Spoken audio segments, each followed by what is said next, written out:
Ja, wieso brauchen Kinder den Osterhase? Das kann man sich wirklich fragen. Aber für mich ist es eine ganz wichtige Figur, weil wir haben wenig traditionelle Figuren bei uns in der Schweiz oder auch einfach in Europa. Der Samichlaus ist noch so eine Figur und eben der Osterhase, der bei uns eigentlich noch an allen Orten gefeiert wird. Und ich finde das eine wunderschöne Tradition, weil es hat zu tun mit dem Jahresablauf und der Frühling ist einfach das Erwachen vom Leben. Im Winter tut sich ja die Natur zurückziehen und ich finde es gerne ein Wunder, wie im Frühling nachher die Blümchen rauskommen, wie Gras rauskommt oder wie Tonnen Blätter ab Bäumen kommen.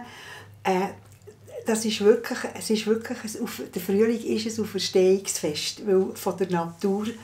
Und darum finde ich einen Osterhase einfach schön, weil der Osterhase ist ein sehr altes Symbol. Das ist vorchristlich, das ist viel älter und ist einfach das Zeichen von Fruchtbarkeit, weil die Hasen vermehren sich im Frühling und von dem her ist es auch für Kinder ist es wie ein Kuscheltier. Also die haben gerne Hasen, die man streicheln kann. Oder sie haben auch gerne einen Hase wie einen Teddybär, einfach, den man mit ins Bett nehmen kann, man mit ihm schlafen. Und es ist einfach spannend für die Kinder, dass man dann im Frühling eben helfen Eier malen zum Beispiel, dass man Nestchen verstecken darf, dass man die suchen kann, dass es auch Versli gibt, dass es Liedli gibt, dass es Tänzli gibt, dass es Geschichten gibt. Und es gibt auch wunderschöne Bilderbücher, alte und neue, so von Hasenfamilien und was die alles machen.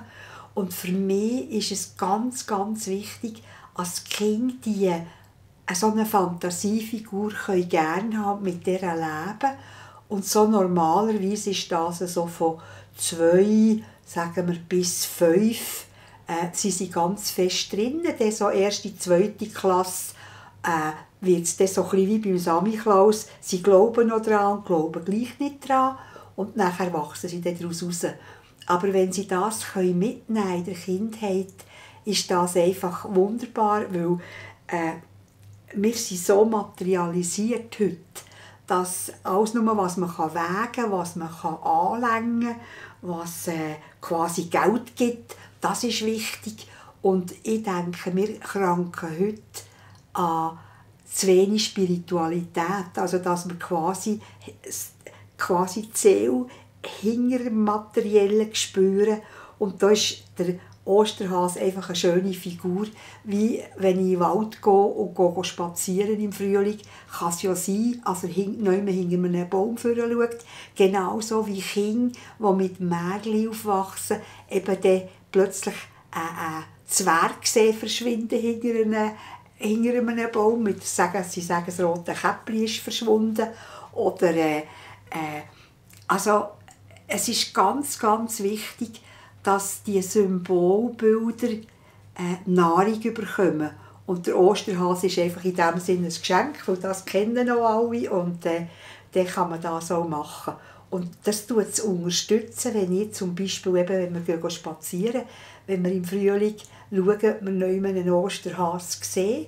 Oder wenn ich zum Beispiel den Kindern sage, wir malen Eier malen, weil der Osterhase so streng, dass er froh ist, wenn wir ihm helfen.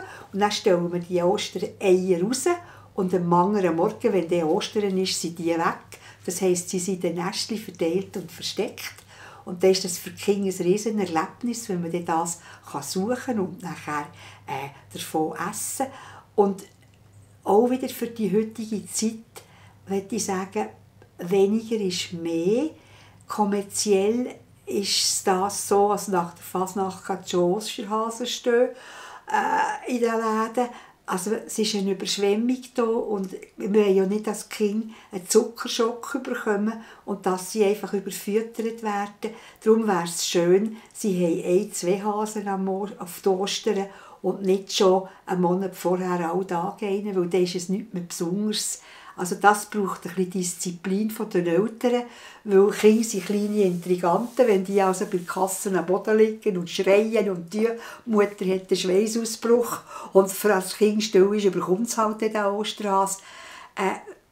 Das ist nicht gut, weil die Kinder sollten lernen, Nein ist Nein und Ja ist Ja. Und wenn das wieder kippt, 3 Mal Nein und dann einmal Ja, sind Kinder so clever, dass sie das durchziehen. Also es braucht ein bisschen Nerven, aber es macht trotzdem Freude, wenn man das zusammen machen kann. Und es ist auch schön, wenn man an der Ostern am Morgen zum Beispiel zusammen ein schönes Osterzmorgen macht und dann Eier tutscht oder noch Dübli backen. Wir haben immer aus Zopfteig so Würstchen gemacht und dann einen Knopf rein und hinten mit der Schere reingeschnitten und vorne einen Schnäbel so gemacht und Äugli mit Rosinli und das nachher gebacken wie ein Zopf. Und dann haben wir immer zum Ostermorgen noch Dübli essen dazu. Und das sind einfach schöne Sachen. Für mich gehört zu jedem Fest eigentlich, zusammen essen ist schön und zusammen singen oder tanzen ist schön und eben auch Versli sind schön. Es ist im Grunde also ein Ritual, das das Jahr einteilt, aber es ist auch verknüpft mit Kunst und es ist ein Anfang. Wir haben das Bödeli, für das Kinder eben Freude haben an Wörtern, Freude haben an Räumen, Freude an Tänzchen, Freude an schön Essen, an geselligem Zusammensein. Das ist eigentlich etwas ganz, ganz Schönes. Und darum empfehle ich das so, dass man den Osterhase den Kindern nicht mies macht und das Gefühl hat, man lügt ja die Kinder an, einen Osterhase gibt es nicht. Ein Osterhase als Frühlingsbringer, als lebendiges gelebtes Leben vom Jahresablauf, das ist nicht nichts und das ist nicht gelogen. Es ist einfach ein Wort hinter der Wort, wo zum Fantasiebild der Kinder passt. Weil für die Kinder ist alles, was sich bewegt, ist beseelt. Und der Piaget hat sogar gesagt, es geht bis 12.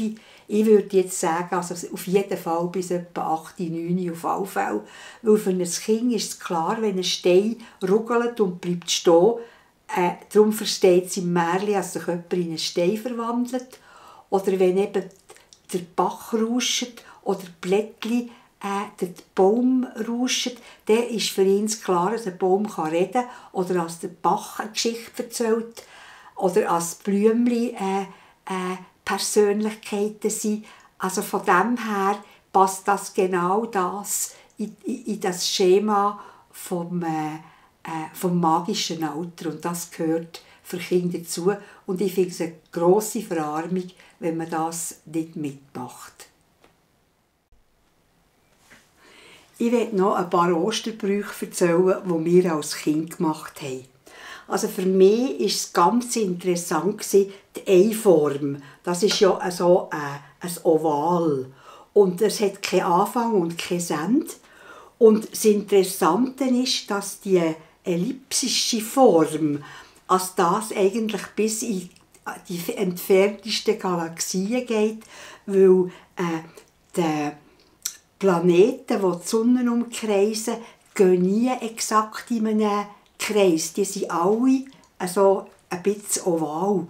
Und das heisst, ein Ei ist wirklich das Symbol vom Göttlichen. Es hat keinen Anfang und kein Ende. Also es hat quasi einen Ewigkeitsgedanken drin. Und daraus kommt aber neues Leben. Es ist also eine Grundlage, dass alles verwacht. Und wir haben nachher mit Zwiebelschinti haben wir gesammelt und dort haben wir braune Eier drinnen gemacht. Und zwar haben wir Kleeblättchen und Feierli und hat man so drauf gemacht und drumherum alte Strümpfe gebunden und das nachher drinnen gekocht und dann die wunderschöne Muster gehabt. Oder wir haben mit Rotholz gemacht oder mit Blauholz. Blauholzige sind ganz dunkel geworden und Rotholz sind so so weinrot geworden. Und dann haben wir mit Salzsäure oder Ameisensäure haben wir Muster rausgekratzt. Und die sind dann auch so schön geworden. Oder dann zum Essen hat man sie gedutscht. Und dann war es Lustige, dass man die Eier, hat man gesagt, oben haben sie den Kopf, also wo sie dünner sind. Und unten hat man den Hinterteil, wir haben ja nicht dürfen auf Mundart sagen, füdeln, aber da haben wir gesagt, das Fudi, und dann hat man so angefangen zu dutschen, also man hat den Spitz, den Kopf hat man so gehabt und der andere hat hier drauf gedutscht und jetzt hat es mir den gerade kaputt gemacht. Und das Ei ist jetzt stark. Dann hat man das umgekehrt und dann hat man hinten probiert, jetzt wollen wir schauen, und das hat es wieder genommen. Jetzt hätte ich also wäre ich ganz stark. Ich konnte nachher in der Familie mit allen dutschen. Und wenn das eins war, das nicht kaputt gegangen ist, dann haben wir mit dem nachher hat man Glück gehabt, dass wir gewinnen beim Eierwerfen. Wir haben nachher die Eier über die Matte so kurz geschossen und gegen weiter. Und wenn sie nicht auf ein Steinchen gefallen sind, hat man sogar über einen Äpfelbaum oder über einen Krisenbaum schiessen und sie können sie wirklich ganz geblieben sein. Und der zuletzt das hatte, der ganz war, der hat gewonnen. Und die Eier, die kaputt waren, hat man natürlich abgeschält. Und nachher haben wir ein bisschen Salz drauf getan und vielleicht ein bisschen Senf oder noch ein bisschen Mayonnaise. Und das war wunderbar. Und ich kann mich erinnern, als ich einmal als Kind 7 Eier gegessen habe und nachher wahnsinnig Bauchweh hatte. Also es ist nicht zu empfehlen, zu viele Eier aufs Maul, aber es hat mich grossartig gedünkt. Der andere Trick ist, dass man die Eier ein Löchchen drin macht, oben und unten, und dann ganz fest bloset und dann kommt plötzlich macht es Plumps und dann kommt der Dotter raus und dann kann man diese Eier nachher ein Schnürchen drin machen und dann kann man die an einen Ast tun von einer Forsythia oder von einem Baum, wo grüne Blättchen kommen, und dann macht man Eierbäume. Und die sind dann schön, wenn das dran wächst. Das ist so wie der, den wir hier hinten heute gezeigt haben. Einen Eierbaum habe ich immer gemacht, auch für meine Kinder nachher. Und das ist etwas, wenn man damit aufwächst, gehört zu Ostern einfach Ostereier, Osterhasen und Eierbaum und eben Eier dutschen und vor allem Nestchen suchen. Mein Vater hat immer bei einem 400 Jahre alten Bauernhaus aufgewachsen. Und wenn es geregnet hat, hat mein Vater die in der Scheuer oder im Roststall oder im Kuhstall versteckt. Und wenn es schön war, hat er es draussen in der Matte gemacht. Und dann hat es halt Aschgabeln gegeben, was drin war. Oder wir mussten aber am Fest suchen und dann hat man es gefunden. Und das kann mich an das Glücksgefühl so erinnern, weil das ist einfach schön, wenn man es dann findet, fühlt man sich gross und stark.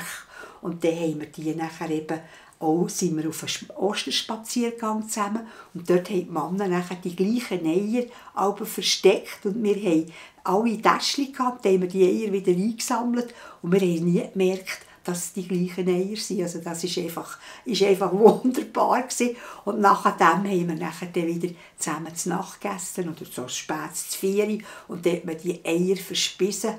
Und ich kann mich noch erinnern, dass mir die ältere Tochter hat beim Nestli immer so mit 4, 5 hat sie immer brüllen. Sie hat ihm nicht den Kopf abbeissen, weil es hat so gedauert. Und dann haben wir halt die Alben gespart. Und dann so nach einem Monat habe ich die Alben ein bisschen drauf getätschelt und nachher wirklich hat sie gegessen.